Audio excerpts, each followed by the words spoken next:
All right, we've already broached the subject of fair use and the subject of copyright. And so now we're going to go a bit more in depth, and I got two experts to come to talk to us.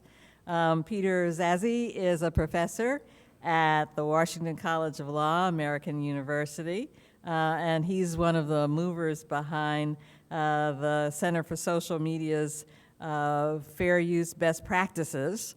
You'll have a person who can answer your questions, and he's going to give us a primer to start with. And then we are also joined by Peter Decherney, who is in the Cinema Studies Department here at Penn. He too is an expert on fair use government regulation from a discipline outside of the law, and together, by the time you get out of here, you'll understand fair use from A to Z. So, Peter. Thank you.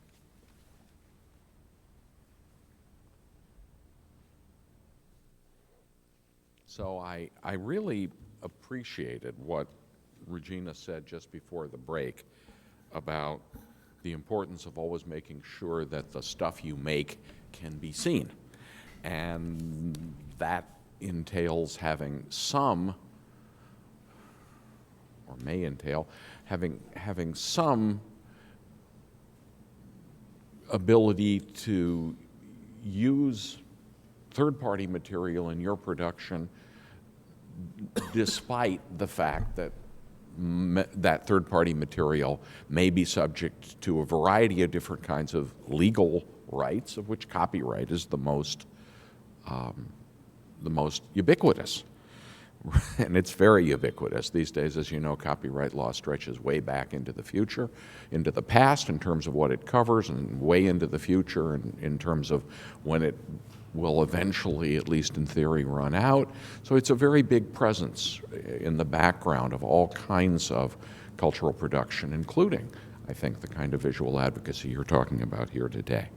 So one approach to making sure that you can show the stuff you make is to try to find content, third-party content that's copyright-free, public domain material, and things that are available on a Creative Commons license. Another approach, of course, is to get material from friendly sources where you can make a deal, either a formal deal or a handshake deal on terms that are suitable for your project. But sometimes there's stuff that you want or need to incorporate that isn't available by any of the means that I've just described. Sometimes there is material, iconic material, popular culture material that you really can't easily substitute for and still make the point that you're interested in making. Now, sometimes you may still be in a good place with respect to that kind of material. I was fascinated by the presentation that John Pettit gave about urban archives, both about the fact that they were in a position with respect to the Philadelphia Bulletin material to give permissions because they had wisely or fortunately acquired not only images but the rights to those images. That's quite unusual, as many of you know, where archival collections of that kind are concerned. And it was also very nice to hear about the flexible approach to licensing that the Urban Archive appears to take in its dealings with that material. But again, as many of you know, that isn't always the case. When you're dealing with third-party material, whether it's archival material, whether it's news media material, whether it's Hollywood material, whether it's otherwise sourced material, people are not always as nice and flexible about copyright permissions as the Urban Archives apparently is. And that's where this copyright law doctrine of fair use that I want to talk about a little today, and that Peter Decherney will follow up in talking about as well, comes in.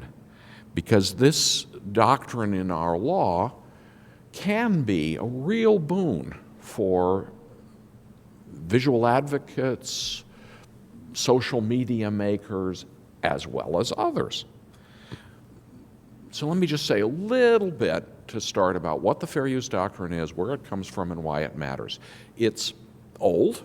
It's been a part of our copyright law, not quite since the beginning, but since very near the beginning, since the middle of the 19th century. And to begin with, it was something that judges came up with on their own, not actually written into the copyright statute. And then in 1976, when there was a big recodification of our copyright law and reform or updating of copyright law, one of the things that the Congress did was to write this doctrine explicitly into the law, where it now appears in 17 United States Code, Section 107. And it's the safety valve in our copyright system.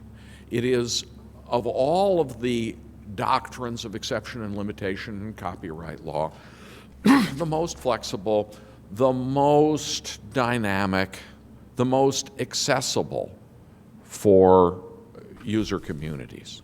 And without it, we would be in a mess, because there would be no device by which the pressure that builds up in a copyright system like ours, as more and more things become more and more intensely protected for longer and longer periods of time, that pressure has somehow to be released, and the fair use doctrine has turned out to be the mechanism for that release. It's also, and the Supreme Court has very recently confirmed this in no uncertain terms, the mechanism by which the values of the First Amendment are channeled into copyright law. Because if you think about copyright law and what it does, punishing and enjoining people for engaging in certain kinds of speech, it really is a kind of a curious thing, that we can have a strong First Amendment on the one hand and a strong copyright law on the other. And what the courts have said is the only reason we can do that, the only reason that copyright isn't essentially vulnerable to constitutional attack, is because there is this fair use doctrine, a doctrine that basically says that when the social or cultural or economic utility of using copyrighted work without permission outweighs the private costs that use will impose on the copyright owner, then the use isn't an infringement. It's a sanctioned use, a permitted use, not a licensed use, but a permitted use, a legally authorized, if not contractually authorized one. So it's a very, very powerful tool, and it's also powerful because it's, for the most part, not platform specific. In other words, something that is or has the characteristics of a fair use is likely to maintain those characteristics wherever and however it is used. Because what makes a use a fair use, which I'll talk about in a moment, is baked in, so to speak, to the artifact rather than contextually dependent. So if a film is made in a classroom setting which takes advantage of existing cultural material to create some kind of critical montage of images and sounds, that film is still a fair use when the student decides to post it on YouTube. And it's still a fair use when the student enters it in the short film section of a film festival. And it's still a fair use if that student is lucky enough to get somebody to buy it and distribute it. Non-platform specificity is, as I say, a really important characteristic of the fair use doctrine. Now, there is a critique of fair use, and I suspect that many of you have heard it because it has a great deal of currency, and unfortunately, at least from my point of view, unfortunately, it's a critique that's often articulated by people who have very progressive copyright values and whose general views on the subject of copyright I share and admire. And the critique is probably best summed up in a often repeated phrase of Larry Lessig's, who said, in the United States, fair use is just the right to hire a lawyer, the implication being that it's so vague, so unpredictable, so difficult to work with that as a practical matter it isn't good. It isn't good enough for any cultural practitioner to actually take advantage of. And then from the other side, from the, that's the copy left talking, and then from the copyright, so to speak, you get the record companies and the movie companies, the enemies of fair use, saying in effect, look, this is just a legal defense. It's not a right. It's not something you're entitled to do. It's just an affirmative defense that you can interpose when and if we decide to sue you for copyright infringement, which is, of course, silly because although in a procedural sense, yes, it's an affirmative defense. In a practical sense, it is a citizen's right. The analogy I sometimes draw is to the defense of the affirmative defense of self-defense, which, in some cases you can interpose if you're being prosecuted or sued for assault. You can say, well, he was coming at me with a baseball bat. In a procedural setting, it's an affirmative defense, but obviously in an alley, it's a right. And fair use is very much the same. Still, the critique about vagueness, lack of specificity, lingers. That critique, I think, has a certain amount of bite, particularly for people who tried to deal with fair use in the past and may not have had the full advantage of all of the developments that have taken place in this field in the last 15 or 20 years. And those developments have been very significant. As the general copyright system has gotten more and more oppressive, as the pressure that I was describing earlier has built up, judges, who are, I suppose you could say, the ultimate arbiters in the legal system of what is or isn't fair in the Section 107 sense, judges have turned more and more to fair use. The fair use doctrine is actually enjoying a kind of renaissance, a kind of golden age in the courts, and that's largely because judges, perhaps as well or better than most people, realize that there has to be this release of pressure, that the system will literally blow up if there is not. And so what judges have done, and again, this includes the Supreme Court, but it goes right down to the district court level in almost every part of the United States. What judges have done is to adopt a new way of thinking about fair use, or at least about the kinds of fair use that we're most interested in here, the fair use of existing material in connection with the creation of new material. Now, the judges still pay attention to these 4 factors in the statute, which you may have heard about. The statute says, well, you should think about the purpose of the use and the kind of material that's being used and the amount of the use and the economic effect of the use. And judges still talk about that, but really in these cases now they talk about only 2 things, or rather there are only 2 things that determine the outcome in fair use cases. One is the use, and this is the buzzword of the contemporary fair use jurisprudence, is the use transformative? By which the cases, if you read them, seem to mean, does it add value? Is it just being sort of passed through without any recontextualization or tweaking or other intervention, or is there significant addition of value on the part of the user? And the other question that goes into it is, well, is it being repurposed? Is this simply entertainment content that is being reused for entertainment purposes? Or is a different audience being addressed from the audience for which the material was originally prepared? And if the answer to those questions is yes, then what you have is a transformative use. Then the analysis proceeds, and the next thing the judge asks is, well, is the amount of material taken appropriate to the transformative purpose? Not is it the least that the user could possibly have indulged in, but is it a reasonable amount? quantitatively. And there are a few fair use cases from the recent years where the parties asserting fair use actually lose, because even though what they were doing was in some sense transformative, they were just taking huge swaths of material, far more than could really be artistically or otherwise justified. But usually, almost always in these cases, when the answer is the use is transformative, then the fair use, the assertion of fair use succeeds, and the use itself is found to be non-infringing. So that's very good. That's very helpful. That's a wonderful thing to know, and that's a lot to build on. And lawyers who are up to date in their understanding of fair use, which not all lawyers, and even, I'm afraid to say, not all copyright lawyers are, understand this piece about the changing jurisprudence and are able to give more encouraging advice to filmmakers, writers, artists, teachers, and others than perhaps they might once have done.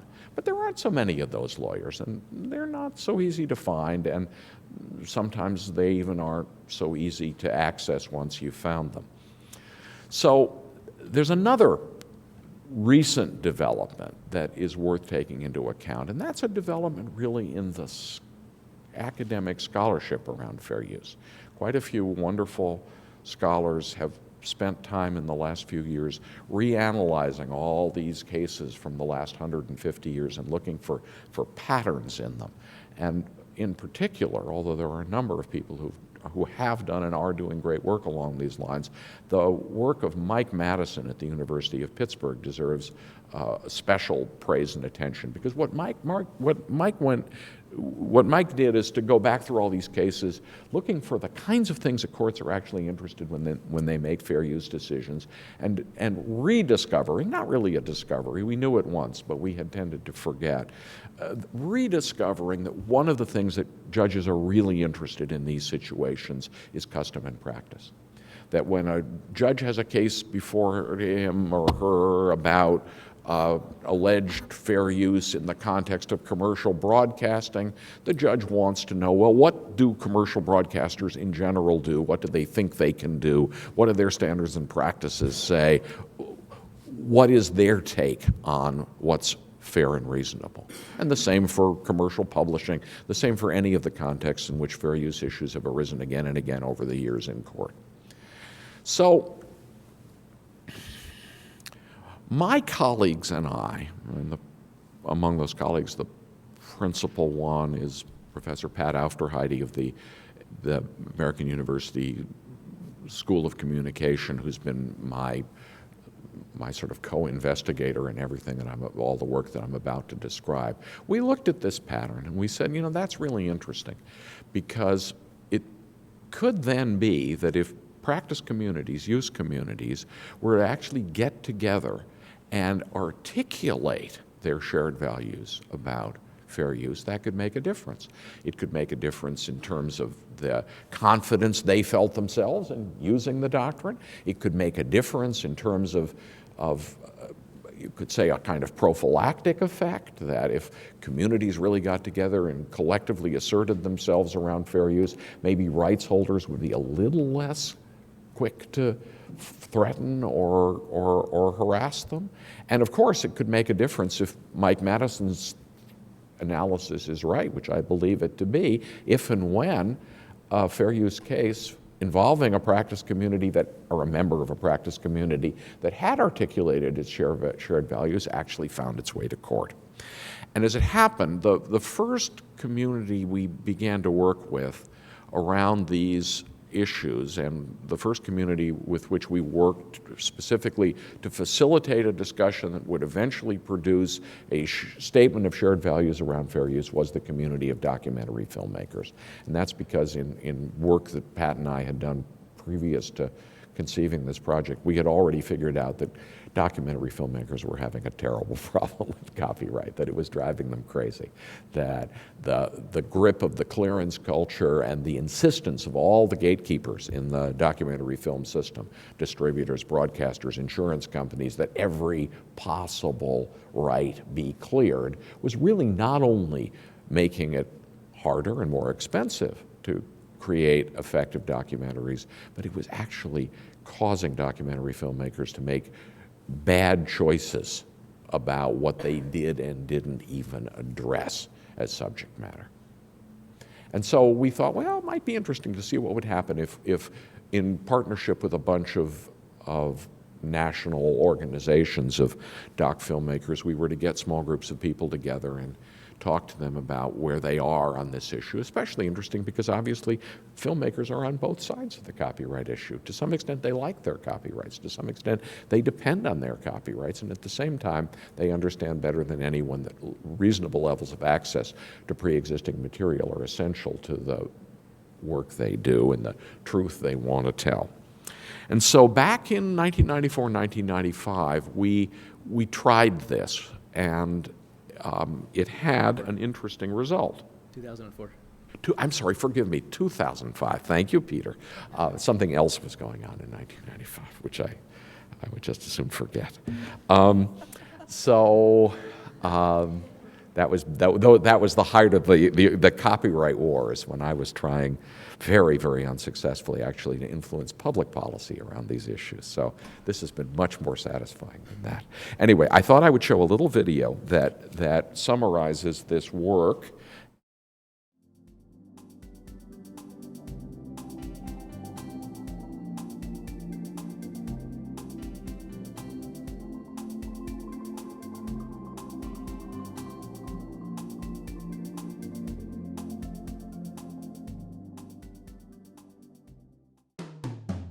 What I'm so excited about today is not only who's in the room and who's a part of this, but also who will be in the room and who will be a part of this. The filmmakers have taken charge of their own destiny and created this statement. First, I just want to kiss this document. I think I must have died and gone to independent filmmaker heaven. For the first time, I'll be able to say there is something that you can read. We can actually really take a stronger stand and defend our rights as filmmakers. Who owns our history?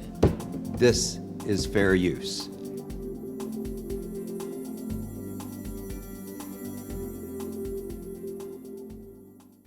Copyright is not an absolute right, but a conditional one. In our country, under our laws and our Constitution, copyright exists for one purpose and one purpose only: to promote the progress of science and useful arts. Art doesn't come from nowhere.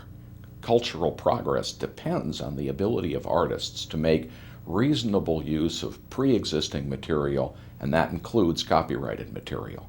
This is especially true today for filmmakers who operate in a media-saturated environment.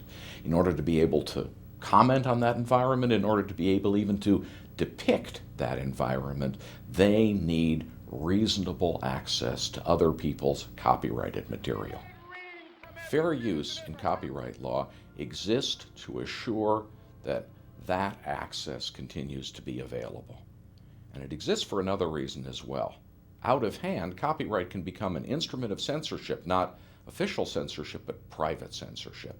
And fair use is a safeguard against such misuse of copyright. People are just scared to use fair use. I know that I was scared away from using it. You know, with my first film, I Am a Man, which also uses a lot of images from popular culture, taking a look at, black masculinity, lawyers, would scare me and say, you can't use, fair, this does qualify for fair use, but I wouldn't use it if I were you. And that's really when I've started to act as though fair use does not exist. Because every time I've tried to think it did, I would be, surprised by some, incidental piece of music in a scene that the lawyers got worried about, errors and omissions insurance people got concerned about, or a client got concerned about. Intimidation in the clearance culture doesn't come in the form of a jackbooted thug knocking on your door. It comes in, it's a way of looking at the material. It's becomes a lens through which you look at all of the elements of your story.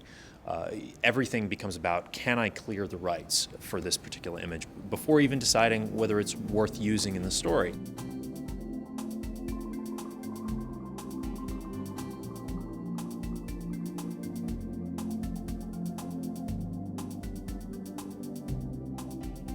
When documentary filmmakers just had to guess about what was appropriate application of fair use. They were putting themselves at risk.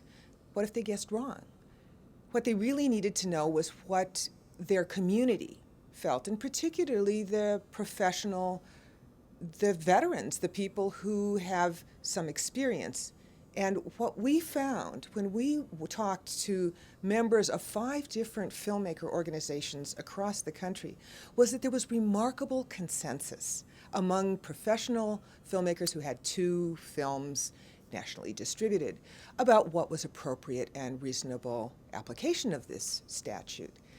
And the result is the Documentary Filmmakers Statement of Best Practices in Fair Use.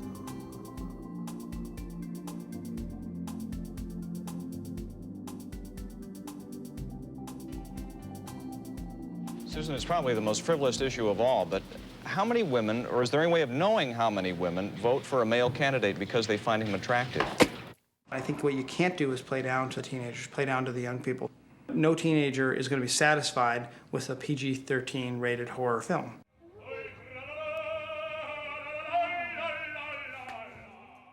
But it was Rove the tactician who caught the eye of the CBS News White House correspondent, Dan Rather.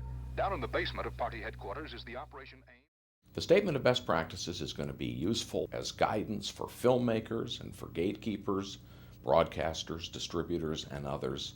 And if one of these controversies should ever find its way to court, it'll be useful there as well.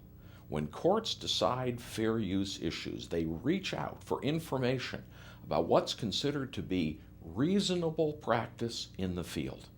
And the Filmmaker Statement of Best Practices is going to be excellent evidence of that consensus in the field of documentary filmmaking.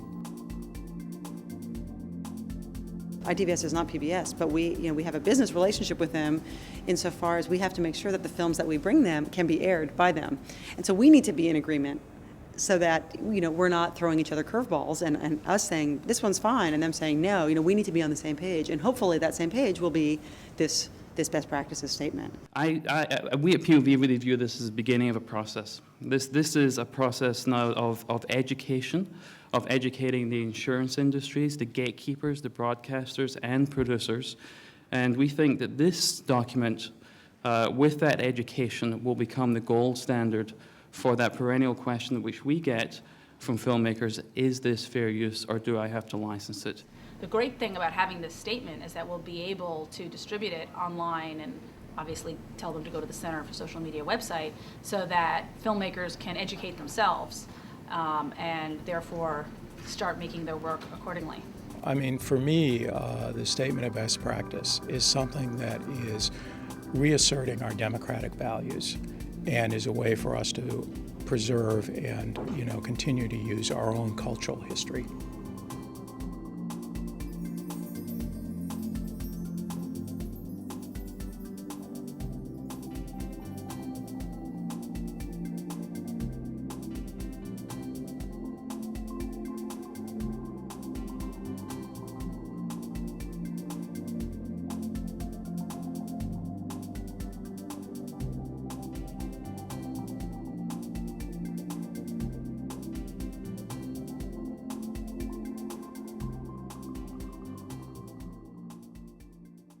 Let me say a word about what's happened since 2005.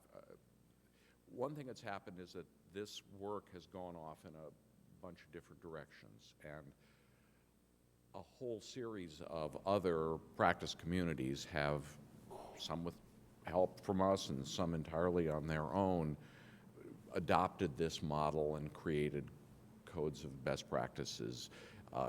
K through 12 media literacy teachers, open courseware providers, dance archivists.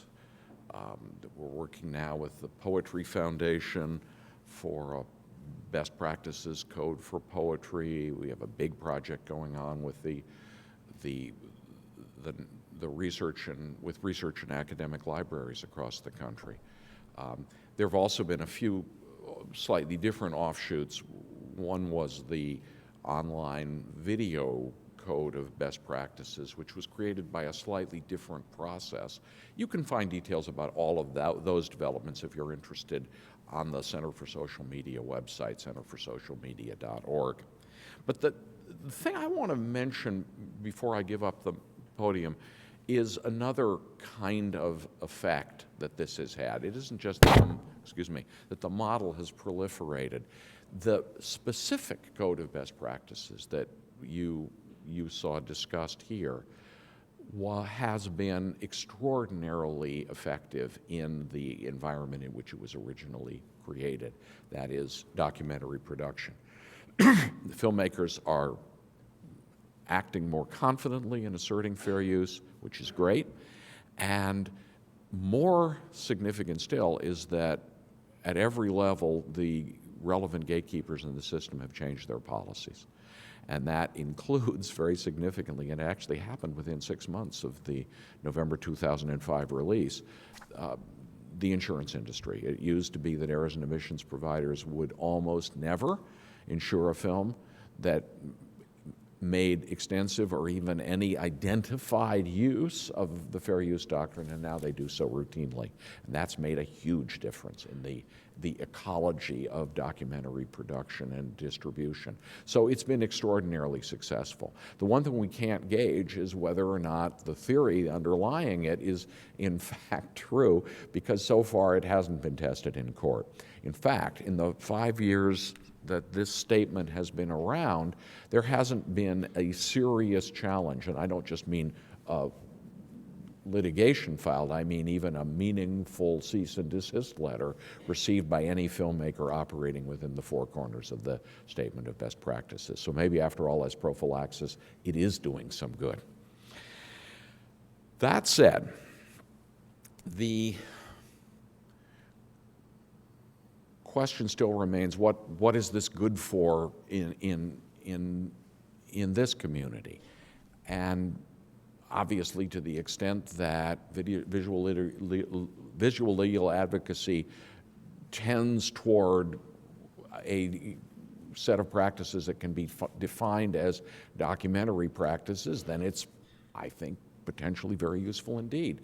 And even to the extent that some of the practices of visual legal advocacy that we've been hearing about this morning don't fit comfortably into a classic definition of documentary, I think the document has value nevertheless by analogy, because even though the things we are hearing about here may not be within the classic, or all of them may not be within the classic definition of a documentary, there's a great deal that this movement and social media documentary share. So I think that even though this may not be specific to the visual legal advocacy community, there's a lot of utility in it.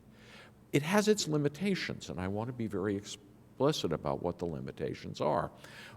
One thing is that, of course, you can't use this document. In fact, you can't use the fair use doctrine at all to break down doors and get at physical materials. The whole concept of fair use operates only when you have access to the physical materials or the digital materials that are of the sufficient, or of appropriate kind and sufficient quality for your use purposes. This is not a crowbar that you can use to literally pry open archive doors. Another important thing that needs to be said about the Filmmaker Statement of Best Practices and Fair Use is that by no means is intended to, and obviously does not, exhaust the field of fair use. There are many fair use practices that are not treated in this document. What the document does, in effect, is to identify the 4 recurrent situations that were mentioned in the video that filmmakers told us they ran into again and again: criticism and commentary, illustration, incidental use, and otherwise inaccessible historical material. And for each of those to make a strong statement about the applicability of fair use and to recite a set of limiting principles which the filmmakers felt it was also important to articulate. But there are many other fair uses in which filmmakers and visual legal advocates engage. The statement does not exhaust the field, it merely tries to document the consensus that existed in 2005 with respect to a set of especially common recurrent practice situations. So I think I will stop there. Maybe we'll have time for questions later about the specific application. I've got about 25 paper copies of the document with me, to which you'd be very welcome, although I realize that you are more than 25.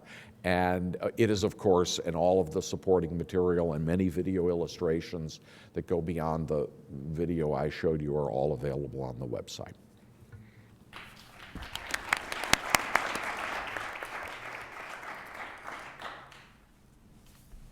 It's always a little hard to follow Peter. I normally just want to say, what he said, but I have a few little things to add. So first, as Regina mentioned, I'm not a lawyer. I'm a media scholar.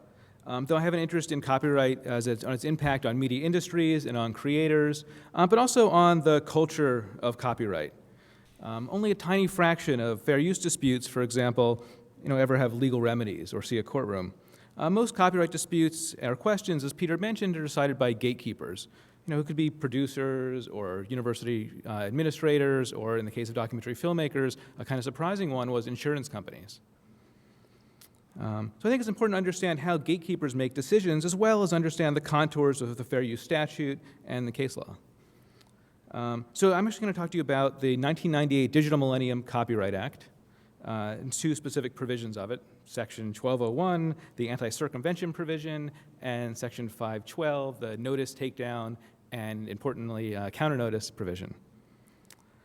So the DMCA resulted from a compromise between content owners, big content owners like Hollywood, the recording industry, and ISPs, the Verizons, the Comcasts, and universities as well.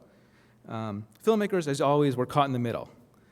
Though, unlike many stories, now I have actually mostly good news to tell you about this, being caught in the middle. So first, anti-circumvention. The Section 1201, the anti-circumvention provision of the DMCA, made it illegal to copy encrypted digital media. Things like DVDs or iTunes streams. They have a little bit of software around them, that's a kind of encryption, and because of the DMCA, it's illegal to get around that encryption for any reason, or to traffic in the tools that get around it. So the question is, well, what about fair use? Well, it bans activities as simple as making a clip for use in a visual legal advocacy documentary or film, things that for use in a classroom, video, things that had very clearly been fair use. Even accessing, surprisingly, anything that had previously been fair use, all of a sudden became off limits. Though surprisingly, Congress said the DMCA wasn't intended to harm fair use. And it seems like a kind of contradiction that only Congress could utter, but in fact, there was a reason for it. And the reason is thanks to lobbyists from libraries and the Digital Futures Coalition, which was led by Peter, a kind of safety valve was put into the DMCA. Peter talked about all of fair use as a safety valve. Well, here's a safety valve just to give you access to the safety valve. There's the no copying, which you see on DVDs, which could actually, for the first time, be true. Right? The no fair use, no copying. So the DMCA says where works are adversely affected, where harm is done, the Register of Copyrights, in the Copyright Office, which is a division of the Library of Congress, had the right to create exemptions every 3 years for uses that were non-infringing. Right? They could carve out specific exemptions to the DMCA. So the first rulemaking came in 2000, and Peter very reasonably said, well, what about fair use? If something's a fair use, it should be exempt. But of course, the Copyright Office wouldn't buy that. It made too much sense, and just would have been too easy. So by 2003, things actually looked pretty grim by the second rulemaking. There were 4, you don't have to read the specifics of it, but there were 4 exemptions. They were very narrow, they were fairly technical, and in fact, lots of groups started to give up. But I continue to be annoyed that I couldn't make clips for use in my classes the way I always had. I spoke to my colleague at Annenberg, Catherine Sender, who's a media professor as well, but also documentary filmmaker, and we said, we should apply for an exemption. So of course the first thing we did was call Peter. And we did petition for an exemption. We actually ended up not petitioning for one that was for documentary filmmakers. That seemed like just too much of an uphill battle back in 2006. We did apply for one for media professors making clips for use in classes. You would think, oh, it's innocuous, who would show up to oppose this? But in fact, the MPAA showed up, Time Warner, the DVD Copy Control Association, who has access to the decryption key, and lots of other groups, which made it much more fun, of course. So Peter actually mentioned this when I said, I thought I'd talk about the exemption. He said, that actually is a kind of a visual legal advocacy, which it hadn't occurred to me. But one of the things I had to do was, at a hearing in the Copyright Office, was give them a Film 101 lecture and explain why we needed high-quality clips for teaching, and talk about the differences just between DVDs, digital media, and VCRs, and the kinds of media that had become available. So surprisingly, we got the exemption, or at least a version of it. I even wrote an article just before the exemption came out about why we wouldn't get it. But we did get it. And they made a kind of dramatic change in the way they thought about the exemption process, and they started to take the users into account, in this case film professors, and the kinds of uses. And that really opened a door. So in the 2009 exemption rulemaking, we were part of a whole coalition of individuals and organizations who all tried to expand the exemption process for documentary filmmakers, for fans who created videos or any non-commercial use, for jailbreakers who wanted to take their iPhones out of, unlock their iPhones. And so clearly we actually we didn't ask for enough, because we got almost everything we asked for. Not everything, but most of it. So the exemption was expanded to include all professors, media studies students, though not all students, documentary filmmakers, filmmakers who are engaging in non-commercial use, which, as you can imagine, is a huge category. There are some limitations. The biggest one is that it only applies to DVDs, not other kinds of digital media. But still, that means DVDs are no longer locked if you're engaging in certain kinds of fair use.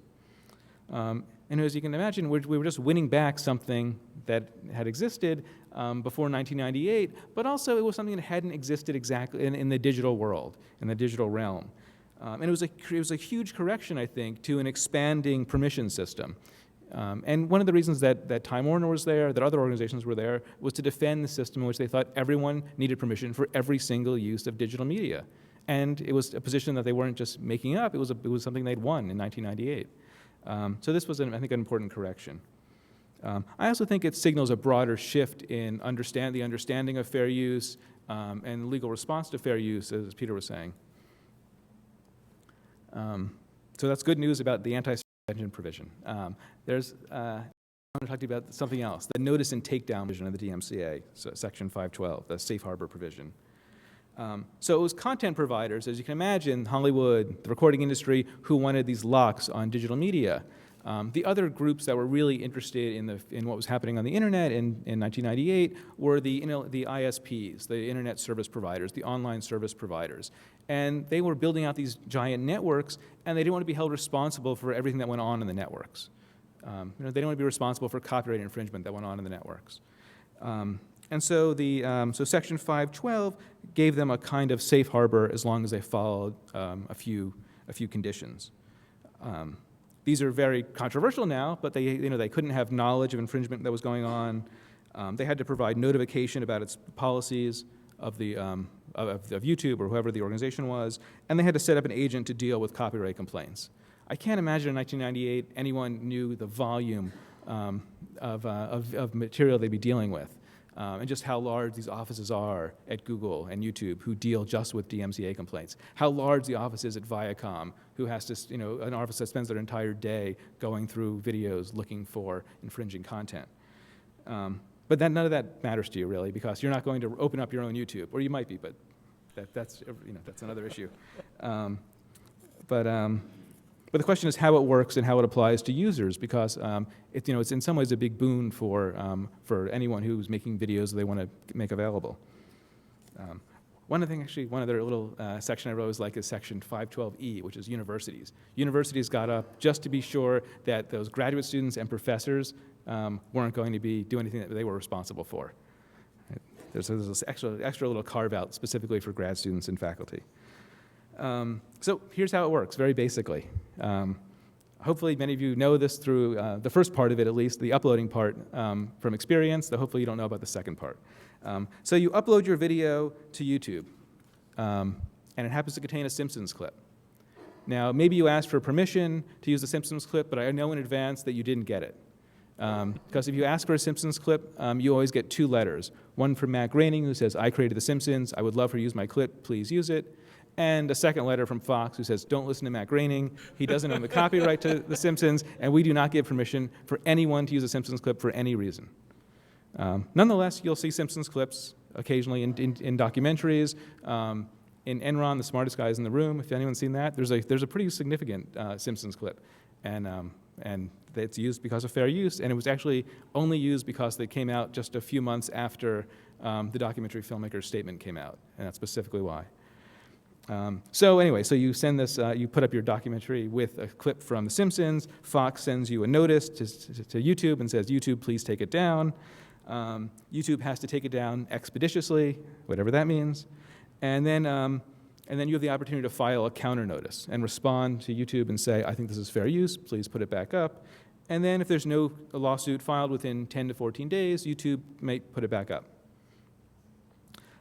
So there are a bunch of questions here, I think. So one is, what goes into a counter notice? YouTube is very good about posting all of its, about giving, there's a disclaimer that says we don't give any legal advice, but they actually give a lot of great legal advice, although they won't be responsible for it. And so basically we have to put in this, it's just your name, the URL of the clip. You agree to accept the sort of a process from the jurisdiction, and then you swear that you really think the material was wrongfully taken down. It's actually fairly simple. You don't necessarily need a lawyer to do it for you, though in a lot of cases that's not a bad idea. So then the other question is, how do you decide whether you're going to send a counter notice?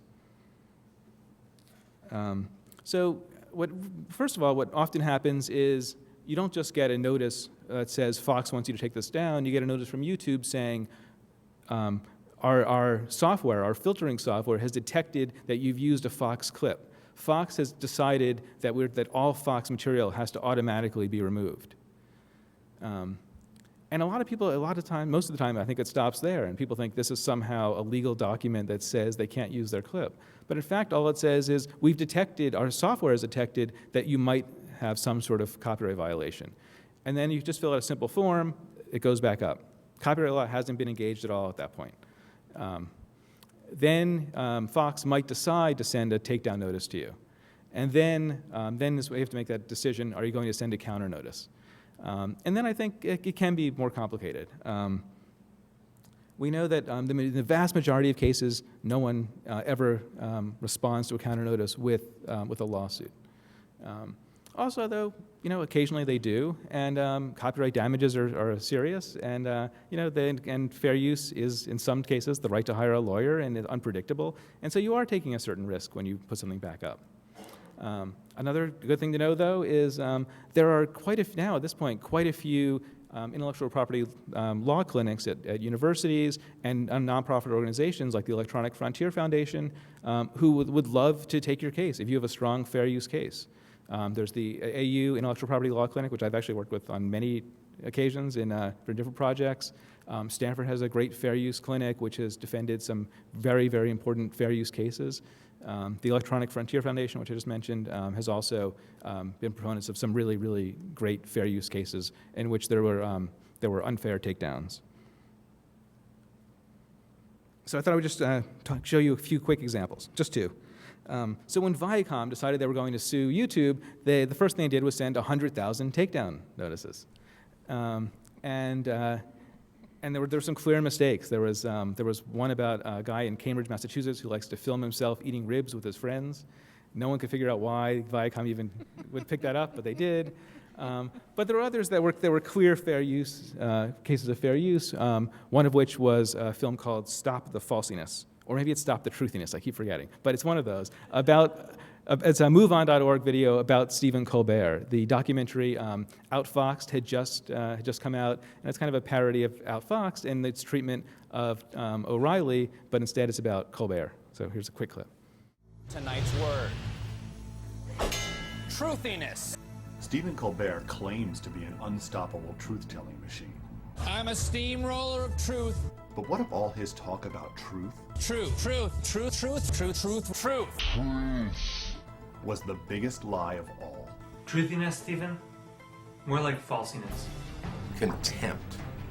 Absolute total contempt for his audience. Colbert is a threat to journalism. It was the worst experience of my life. He's a shrill, partisan, anti-bear extremist. It's time to stop Stephen Colbert.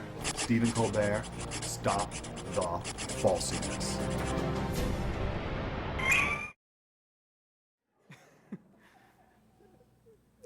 Lots and lots of Comedy Central material there. Viacom had it taken down, and the EFF sent a counter notice and had a lot of publicity, and of course that was the end of the story. Right. So here's a case in which having something taken down actually helps the case of fair use. So let me give you one other example where having something taken down and having a really dogged copyright owner also really helped the case of fair use. Let me show you the film first. I won't tell you what the infringing material is, but I'm curious to know how many people in the room actually even pick it up. What do you think of the music?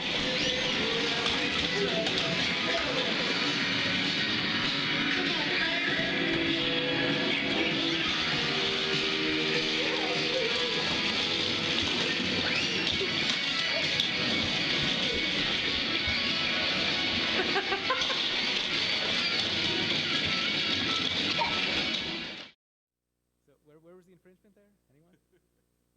Yeah, the music, right. Yeah, no, of course it's the music. Any filmmaker knows it's always the music. Yeah. And so it was Prince's songs. Anyone know could even tell what it was? No, let's go crazy.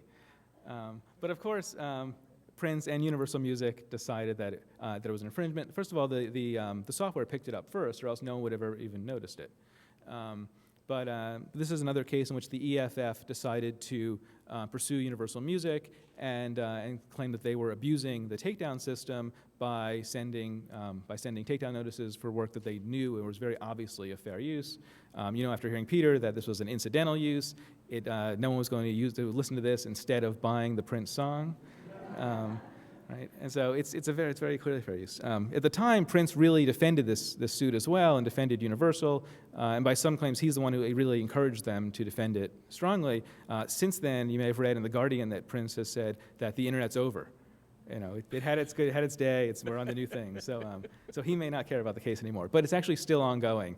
It's really important though because at the district level, a judge decided that for the first time that copyright holders actually had to consider fair use before sending a takedown notice. That they couldn't, because before this, and even before this, there's no reason for copyright owners not to just send out absolutely as many takedown notices as possible. And for the first time, they're saying fair use has to become an important limit on the way the DMCA 512 is used. The case is actually still being litigated. Peter is an expert witness in the case, so he might be able to give us some guarded information about it. But now we're happy to take your questions.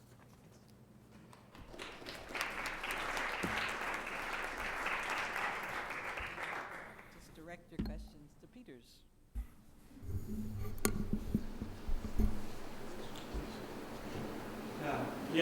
I suppose a lot of the exceptions for fair use are designed to allow use of content that the copyright holder wouldn't be happy to release. So that Colbert example.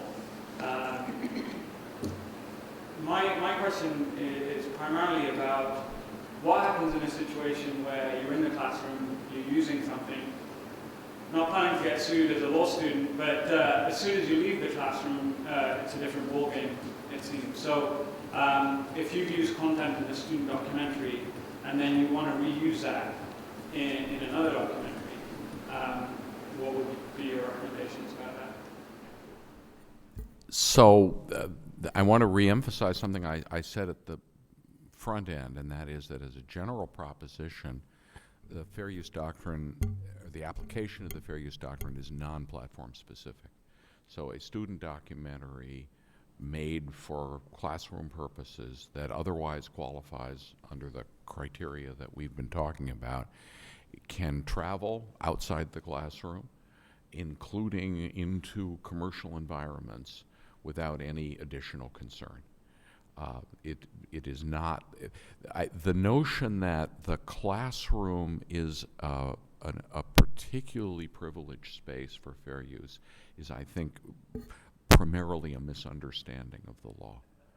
And in fact, the same characteristics that make a work that has been produced for classroom use a fair use work will also qualify it in an outside nonprofit or even commercial environment.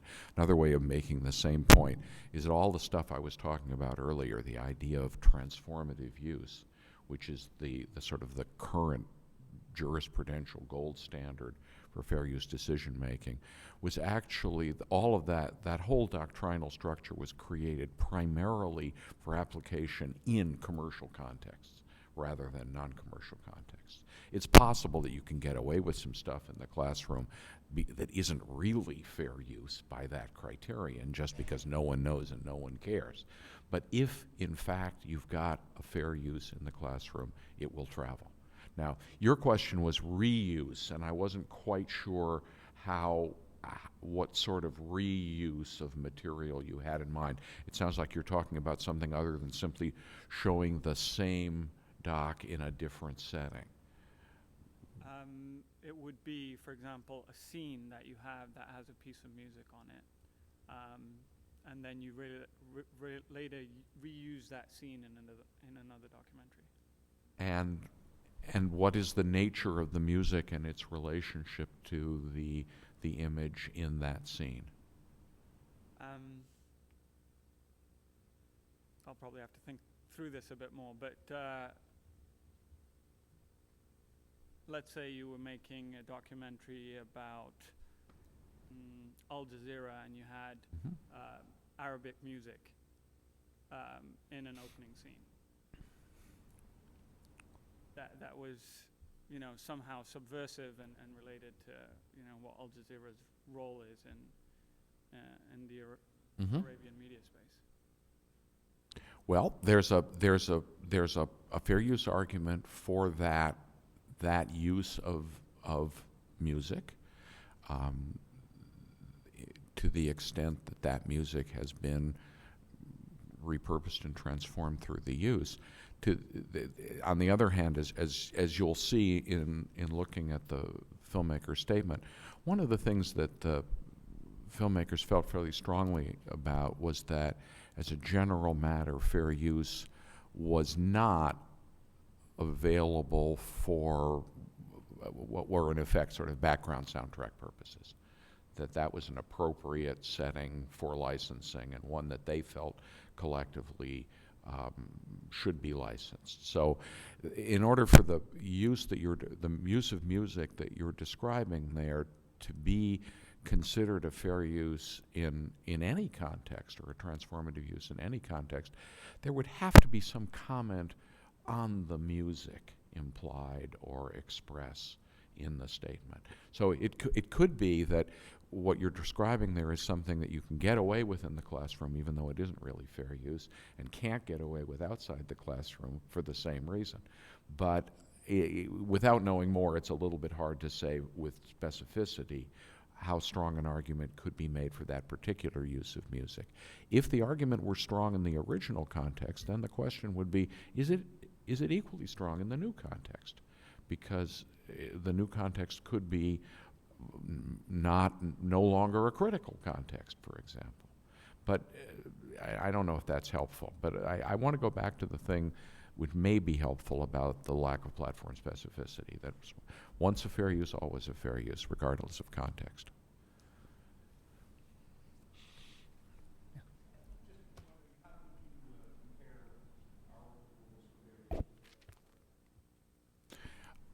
Our law is is more sensitive to the free expression considerations that underlie fair use, for the simple reason that we're one of the very few countries anywhere that has an explicit guarantee of freedom of speech in laws or constitutions.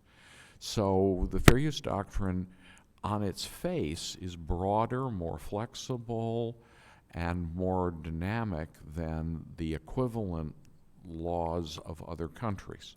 However, that said, there is a great deal that can be done with the relevant laws of other countries to achieve results, at least in the context of documentary filmmaking, that are similar to the results that can be achieved under the U.S. Fair Use Doctrine.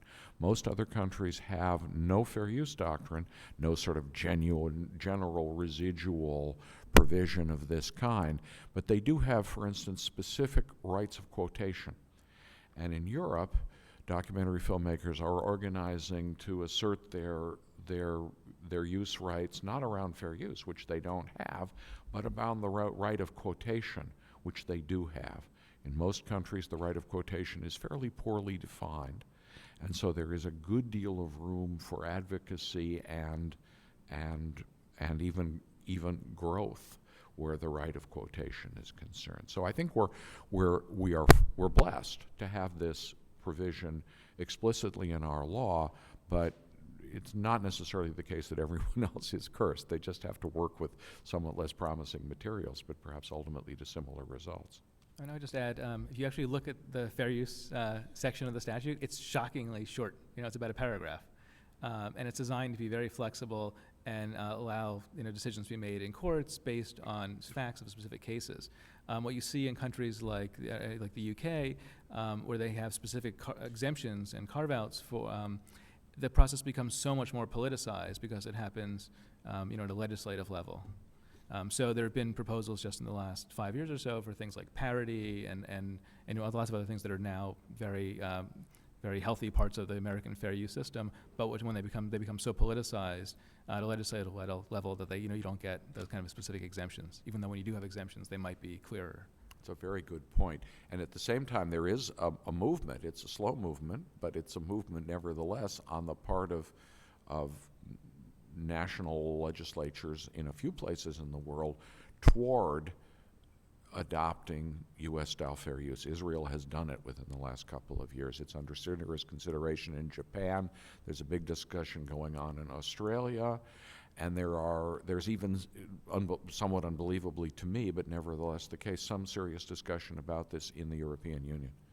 So we will see. But I think it's precisely for the reasons that Peter describes, that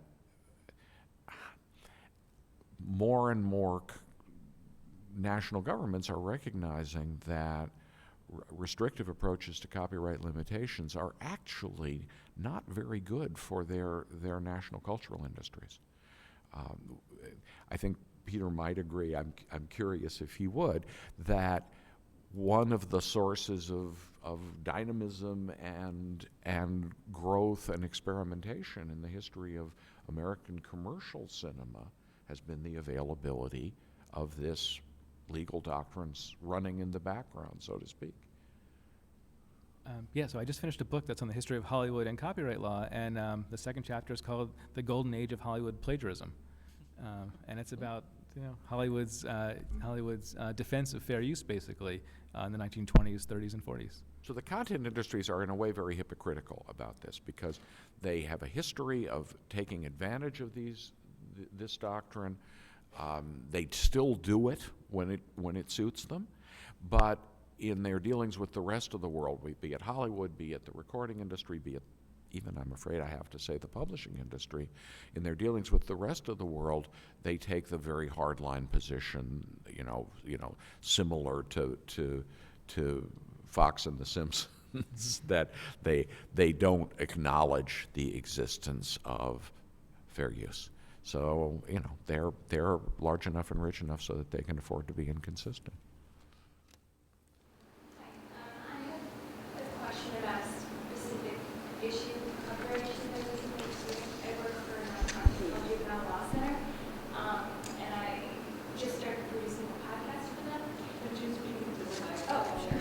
So I work for a nonprofit called Juvenile Law Center, and I just started producing a podcast for them. And my background is in radio, so and I never produced a podcast before. We were looking for a theme song for the podcast, and that had never really come up before when I used to work for radio, just simply because there are industry standards for how much music you can legally use. And when I did a quick Google search and came across some forums on the subject, it seemed like, fair use didn't apply, and also that, you pretty much can't use any theme music in podcasts because any music that you don't specifically have permission to use. And so then I got scared and decided to search on these royalty-free websites for music, and then I just went ahead and asked the artist, and he said yes, because it's a nonprofit, he supports our cause, so a happy ending to the story. But my question is, you mentioned that fair use is not platform specific, and I don't really understand, like I'm interested to know, the differences between broadcast radio and podcast, because I just don't know where, what the scene is right now on that for podcasting. No, I don't have any specific information about podcasting. I think it, as a general proposition, fair use does not have a lot of reach or application to ordinary soundtrack uses, and that would include theme song uses. That, in general, where you can make a strong claim of fair use with respect to the use of music, it'll be in one of several contexts. It'll be in the context in which the music is incidental. The Prince video is a very good example, or the Lens video is a very good example of that. It'll be in the situation in which the music is thematic, in which the music is actually a part of the content, in which the music is designed to illustrate a point. This is the kind of music we were listening to in 1970, or in which the music itself being either directly or indirectly commented upon or critiqued. All of those are classic fair use situations, and in them, music is as open to fair use as is image or text. But the notion of substituting existing recorded music for other soundtrack because it creates the right mood for a broadcast or podcast is not, so far as I know, an acknowledged or it's not something that is widely understood or acknowledged to be a category of fair use.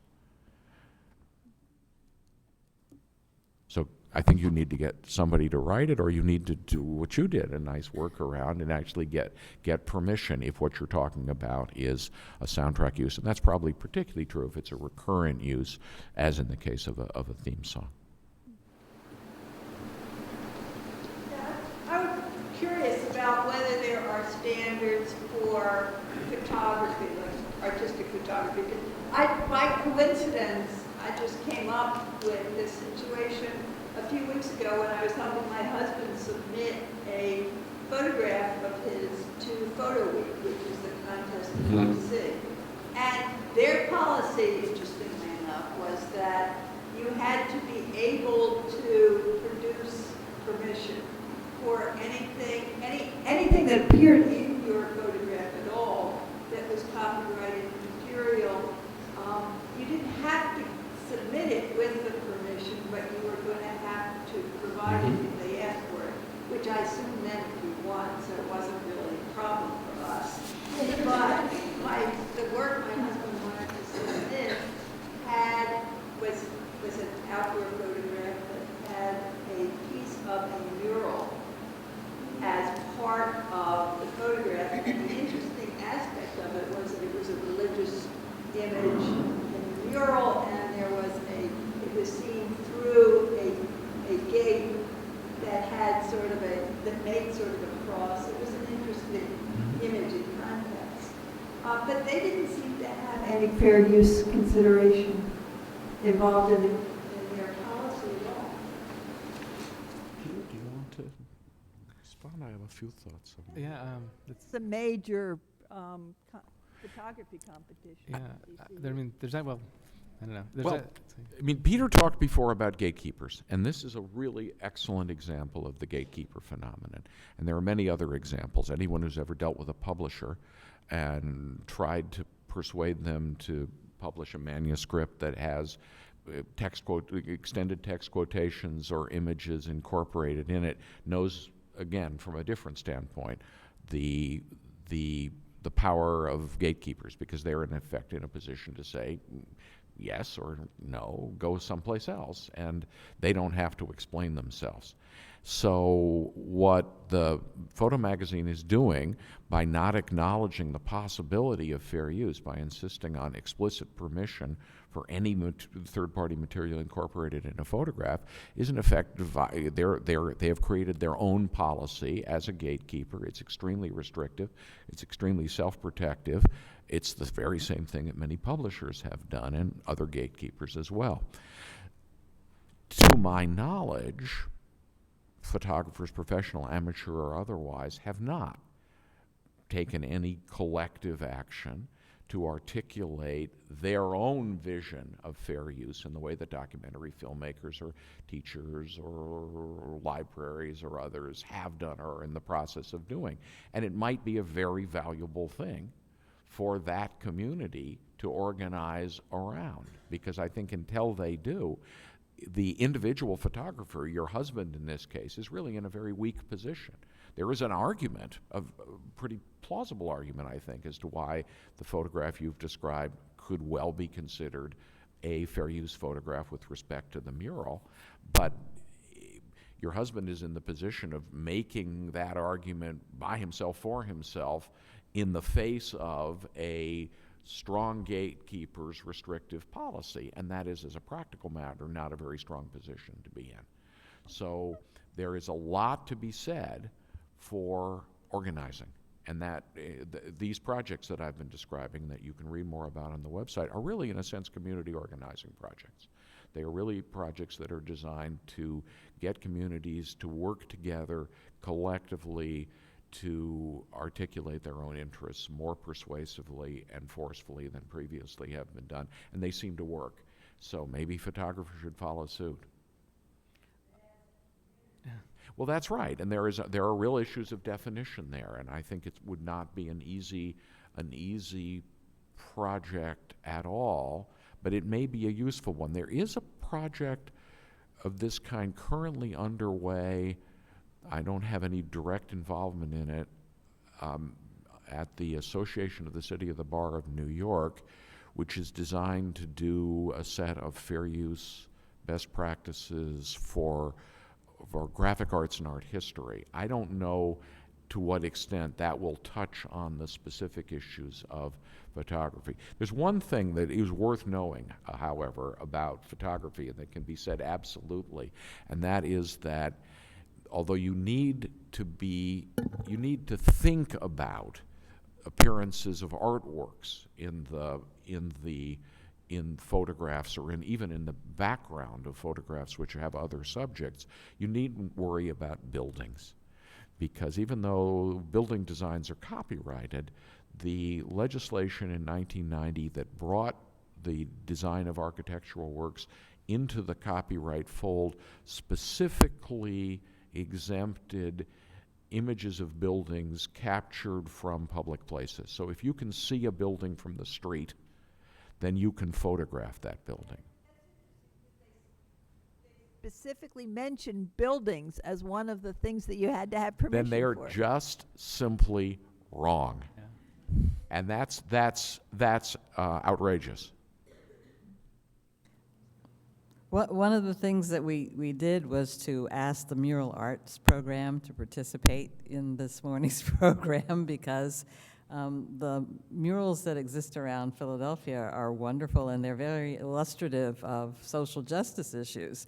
And when my students started using them, I had the worry about whether or not the murals were copyrighted and whether we had to get permission from the Mural Arts organization. And I called them, and of course they said we did, but that they were quite liberal about granting permission. So you will find on the table out there materials from the Mural Arts program so as to facilitate your getting permission to use their murals. We'll take one more question, I guess. You've been great with the microphones. You want to go next? So speaking of is it on? It is on. Maybe I'm not close enough. So, sorry, not so great. Speaking of murals and soundtracks, I'm working on a project with the Mural Arts program here in Philly that has the mural itself is straightforward, but the imagery came out of these community photo shoots where we invited anyone in the city who considers themselves a dancer to come and participate. It's called How Philly Moves, and we had all these people come in. Wonderful. And people brought their drummers, and other people brought their iPods and played music for their own little performances. They weren't quite public performances. It was me photographing them and a crew of assistants. But there's also some video of this now, that some of the video, it's sort of ambient sound in the room, and some of the video, it's, she plugged the video camera straight into the soundboard, and therefore straight into the iPod. And so now we have sort of all these YouTube clips / promotional materials for this photo project that have Bjork songs and other, pop music in the background for, the length of someone's dance piece. A lot of it we're clipping around, but I'm sort of curious as to how fair use plays in there, or what kind of problems that's going to So all the music comes from within. Each dancer brought their own music for their own. You're not adding it to the soundtrack. Right, it's not being added to the soundtrack. So, but it's sort of the soundtrack of their performance. Is that cool to use for a documentary on the photos? The lawyer give the legal advice, but I also. I think you're in a very strong position. Okay.